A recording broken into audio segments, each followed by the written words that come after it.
Hello, treasures.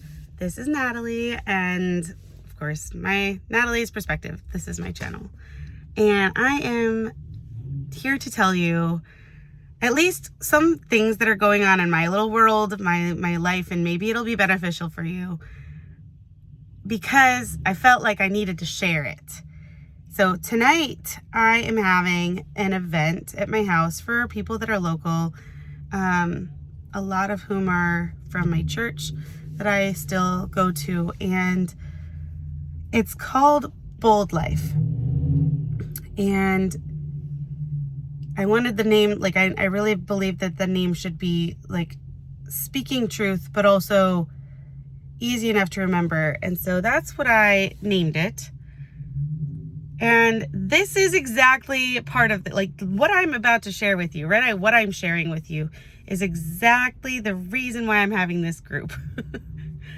Because it is about going deep with the things of God, like where you are, living fully, ripping off the masks and being you authentically and doing the things that you feel God is calling you to do, however messy that it ends up being, and choosing to come outside of your comfort zone and be real, be authentic, and let God move however he's going to move. And then in 2 days, we're going to be taking a road trip for about a month. So there's a bit of preparation for that. And my human Nataliness is definitely, like, I've been stretching through this because a little over a week ago, I took a spontaneous trip, which I had anticipated, but then it didn't work out the way that I thought it was. So I ended up taking a spontaneous trip to Canada and then coming home and then getting ready for this event, which it's not even that big of a deal. Like, it's a group that I have people coming into my house, most of whom I've already met. I know who they are, and they're my friends. Like, I know them, the majority of them. There's a couple that I haven't met that are coming, but you know how, I don't know, I get this way. There's quite a few others that I know that get this way where they're like, people are coming to my house. I have to make it be presentable, make sure my house is clean, my counters are clean, there's no dishes anywhere. Like, oh my gosh, what's going to happen if they see that I have dirty dishes? Put everything away. Obviously, we want to have our house clean and make that be comfortable for people, especially when we're having a group event, not just like one or two neighbors come by. Like, okay, that's fine. I am a rare one. I know that I welcome people to come over anytime. And I have, over the years, became more and more comfortable with people coming over, even if my house is messy. Do I love it? Not all the time, but I also understand that I have children, and with having children and living life, sometimes my house is not clean the way that I want it to be. But I also have gotten to be okay with, I've gotten to be okay with it. And so today comes and this event is happening, and I did a lot of preparation over the past week since I've come home from Canada to prepare for this event and getting my home ready and all. And then this morning I went into the kitchen and I'm like, oh no, there's a big pile of dishes. There's so many this, there's that. Oh no, the library books need to go back to the library. And everything is like, we have today and tomorrow to get them back to the library, and all this stuff that needs to be packed has not been packed yet. And so my humanness is like trying to allow that anxiety and that concern and that fear, if you will, and stress. And I didn't fully realize it until yesterday, but then again today I noticed it again, and I starting to creep up. But yesterday I realized I had been allowing it to weigh on me so much, and my my body was having physical aches, especially my upper shoulder and my right arm. And it was so intense.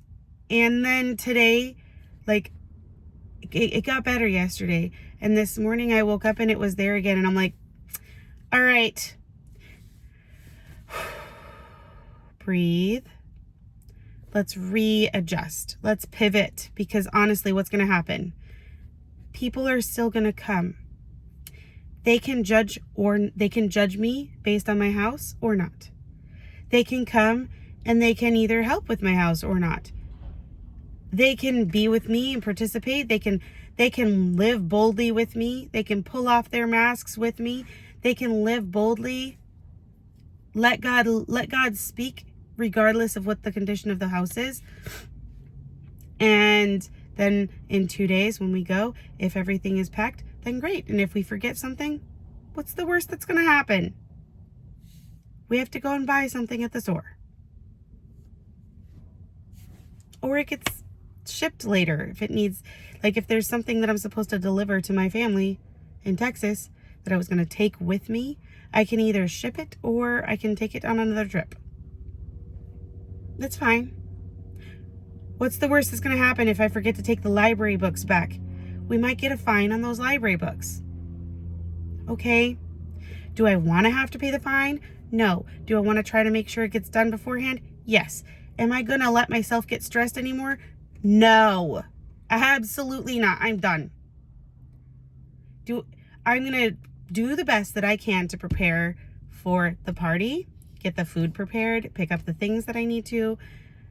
And then once the event is over tonight, then I will pack the things that I need for the trip and let it be. I am not available for stressing anymore for this trip. One thing that I really am so grateful for that I got out of going to the event in Canada, spontaneously, literally 12 hours after I booked the flight, I was on it, is that I grabbed the things that I knew that I needed in that moment. If you have more time to prepare, awesome. Do that. Sometimes it's okay to live spontaneous. And sometimes in those spontaneous moments, you just grab the things that you need to take with you or do the things in that moment and let the rest fall into place. And I am so grateful, so very grateful that I had the opportunity to just drop what I was doing, grab the stuff that I needed, that I felt like I needed, put them in a bag, get on a plane, go there, be present, fully present.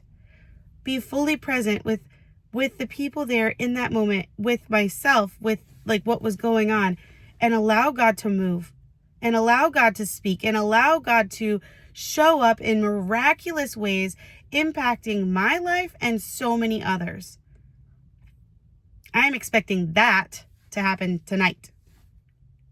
My whole point is to encourage people to walk in their authentic relationship with God and allowing Him to be in their lives on a constant basis. Not just one time a week, not just 2 times a week, not just in the morning or at night, but all the time. What would it look like if you allowed God to be fully present in you, in your life, all the time? All the time. Whether you want to say God or universe or whatever source, if you're here and you're listening to this, what would it look like if you were living fully present and fully available for whatever God has for you in every moment of the day? And if that meant you were being challenged to doing more spontaneous things, would you be willing? Would you be open to do the things and see the miracles that happen as a result of it? That's my question. And I'm so excited that you came to listen. If you're still here, put a little sparkle emoji in the comments just to say that you watched till this part. Thank you for being here. Thank you for going on this journey with me. I I'm curious to know if any of that story was challenging or interesting to you. If you feel so called to put it in the comments, I'd love to hear from you. And until next time, keep shining.